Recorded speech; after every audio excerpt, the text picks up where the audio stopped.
নমস্কার বন্ধুরা, আশা করি আপনারা সবাই অনেক অনেক ভালো আছেন। আর আজকে আপনাদের সামনে নিয়ে আসছি স্যামসাং এর তরফ থেকে নতুন একটি স্মার্টফোন, যেটা লিক বেরিয়ে এসেছে, যেটা খুব শীঘ্রই বাংলাদেশ মার্কেটে লঞ্চ করা হবে এবং ইন্ডিয়াতে অলরেডি মানে 2-1 দিনের ভিতরে লঞ্চ করা হবে। তো সেই ফোনটি থাকছে আপনার স্যামসাং এর তরফ থেকে স্যামসাং গ্যালাক্সি এফ আপনার 54। তো এই F54 এই ফোনটা কেমন হবে এবং কি থাকছে এর কনফিগারেশন এবং কত টাকা বাজেট সেগমেন্টে বাংলাদেশ মার্কেটে লঞ্চ করা হবে এবং আপনার এই ফোনটা কি নেওয়া ঠিক হবে, এই রকমের টুকটাক আপনাদের ধারণা দেবো এই ভিডিওটা থেকে। তো অবশ্যই স্কিপ না করে সম্পূর্ণ ভিডিও দেখবেন। আর চ্যানেলে যদি নতুন হয়ে থাকেন তাহলে অবশ্যই ক্ষমা সুন্দর দৃষ্টিতে দেখে সব ভিডিওগুলো তো অবশ্যই লাইক করে দেবেন এবং চ্যানেলটাকে সাবস্ক্রাইব করে দিয়ে পাশে থাকবেন। তো অবশ্যই আপনাদের কাছে মানে অনেকটা টাইম নিয়ে নিয়েছি ডিটেলস রিভিউটা দেওয়ার জন্য, তাও আবারও ক্ষমা নিচ্ছি যে আপনারা আমাকে ক্ষমা করে দেবেন। তো চলুন দেখে নেওয়া যাক যে এই ফোনটাতে কী কী থাকছে কনফিগারেশনে।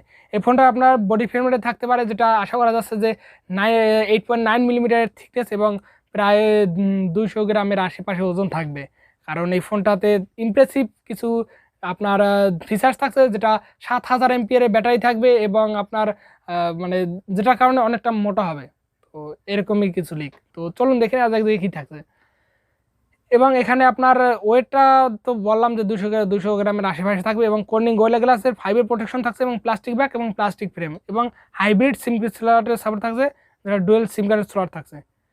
এবং এর ডিসপ্লেতে থাকছে অ্যামোলেড ডিসপ্লে, যেটা 120 হার্জের রিফ্রেশ রেট এবং 6.7 ইঞ্চির একটি ডিসপ্লে, যেটা 85.0% screen to body ratio display, যেটা 1000x2400 পিক্সেলের ডিসপ্লে এবং 20:9 অ্যাসপেক্ট রেশিও 395 পিপিএনসির একটি ডিসপ্লে, যেটা যথেষ্ট ভালো মানের একটি ডিসপ্লে। তো আর এই ডিসপ্লেতে থাকতে পারে যেটা আপনার 1000 নিটস পিক ব্রাইটনেস সাপোর্টেড। তো ডিসপ্লেটা নিয়ে কোনো ধরনের কমপ্লেন নেই এবং ডলবি ভার্সনের সাপোর্ট পেয়ে যাবেন এবার আপনারা এবং অলওয়েজ অন ডিসপ্লে সাপোর্ট তো পাবেনই। এছাড়া এর পারফরমেন্সে থাকছে আপনার ওএস অ্যান্ড্রয়েড 13 এবং অন ইউআই 5.1 রান করবে এই ফোনটা এবং চিপসেট হিসেবে থাকছে আপনার Exynos 1380 যে চিপসেটটা 5 nanometer আর্কিটেকচার উপর বিল্ড করা, যেটা আপনার স্যামসাং গ্যালাক্সি আপনার A54 এই ফোনটাতে মানে যে প্রসেসরটা আসছিল সেই প্রসেসরটা দিয়ে এই ফোনটি আসবে এবং যেটা কেমন পারফর্ম করছে তো সেটা অবশ্যই আপনারা জানেন আগের রিভিউতে। এবং এর আপনার জিপিইউতে থাকছে আপনার মালি G68 এবং MP4 এর সাপোর্টেড। এছাড়াও ABTechnews স্লট থাকছে আপনার এবং 128GB এবং 8256GB দুইটা রোম ভেরিয়েন্টের সাপোর্ট থাকছে। এছাড়া এর ক্যামেরাতে থাকছে আপনার 108 মেগাপিক্সেলের মেইন সেন্সর, যেটা ওআইএস সাপোর্টেড এবং আপনার 8 মেগাপিক্সেলের একটি আলট্রা সেন্সর এবং 2 মেগাপিক্সেলের একটি ম্যাক্রো সেন্সর। এবং এখানে 4K 30fps এবং 60fps পর্যন্ত ভিডিও রেকর্ডিং এর সাপোর্ট পেয়ে যাবেন এবং ফ্রন্ট ক্যামেরায় থাকছে 32 মেগাপিক্সেলের সেলফি ক্যামেরা এবং যাতে থাকছে আপনার 4K 30fps পর্যন্ত ভিডিও রেকর্ডিং এর সাপোর্ট। তো ওভারঅল ক্যামেরা পারফরমেন্স কিন্তু বেস্ট ক্যামেরা অ্যালগরিদম আপনাদের এখান থেকে ব্যবহার করা হয়েছে, কারণ এখানে 108 মেগাপিক্সেলের ওআইএস সেন্সর, যেটা একটা ভালো সেন্সর এবং ভালো মানের।